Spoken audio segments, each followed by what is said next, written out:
शेर और लकड़हारा, एक शिक्षा से प्रेरित कहानी।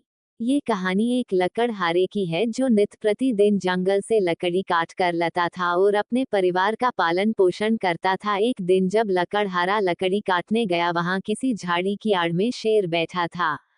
लकड़हारे ने उसको नहीं देखा और वह सीधा उसके सामने चला गया। लकड़हारा जब लकड़ियां काट रहा था तभी उसकी नजर शेर पर पड़ी। शेर को देखते ही लकड़हारा चिल्लाकर गिर पड़ा और बेहोश हो गया। कुछ देर में जब उसको होश आया तब उसने आंखें खोली। शेर को उसकी जगह पर चुपचाप बैठा देखकर उसे बड़ा आश्चर्य हुआ। शेर अपना पंजा बार बार उठाता और रखता था। लकड़हारे ने देखा कि उसके पंजे में कांटा चुभा हुआ है। वह साहस करके उठा और शेर के पास जाकर उसने उसके पंजे में से कांटा निकाल दिया। कांटा निकल जाने पर शेर वहां से उठा और जंगल में चला गया। लकड़हारा लकड़ी लेकर अपने घर चला आया। कुछ दिनों के बाद राजा के शिकारियों ने उस शेर को पकड़कर पिंजड़े में बंद कर दिया। उसके थोड़े दिनों बाद उस लकड़हारे को राजा ने किसी बुरे काम के कारण मार डालने की आज्ञा दी। लकड़हारा बहुत दुखी हुआ। राजा ने उसे जेल में डाल दिया और उसे मृत्यु दंड दिया गया। राजा ने कहा कि लकड़हारे को शेर के पिंजरे में डाल दो। शेर का पेट भी भर जाएगा और हमारी आज्ञा भी पूरी हो जाएगी।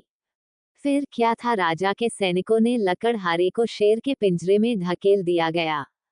राजा और उसके सब दरबारी ये तमाशा देखने के लिए पिंजरे के पास खड़े हुए। पहले तो शेर बड़े जोर से गरज कर लकड़हारे पर झपटा, परंतु पास आने पर जब उसने उसे पहचान लिया तब वह लकड़हारे का हाथ चाटने लगा। शेर ने लकड़हारे को पहचान लिया था। राजा और उसके सब दरबारी ये देखकर बड़े चकित हुए। राजा ने लकड़हारे को पिंजरे से बाहर निकलवा लिया और पूछा, शेर ने तुमको क्यों नहीं खाया? लकड़हारे ने अपनी और शेर की कहानी राजा को सुनाई। राजा बहुत खुश हुआ। उसने लकड़हारे के अपराध को क्षमा कर दिया। अगर हम किसी का भला नहीं कर सकते तो बुरा भी नहीं करना चाहिए। अच्छाई हमेशा काम आती है। भगवान कभी भी अच्छे लोगों का साथ नहीं छोड़ता, बुराई करने वालों को कभी नहीं छोड़ता, उन्हें सजा हमेशा मिलती है। सही कर्म करे, जहां तक हो सके सभी की सहायता करे। सीख, भलाई करने वाले को कभी न कभी उसका फल जरूर मिलता है।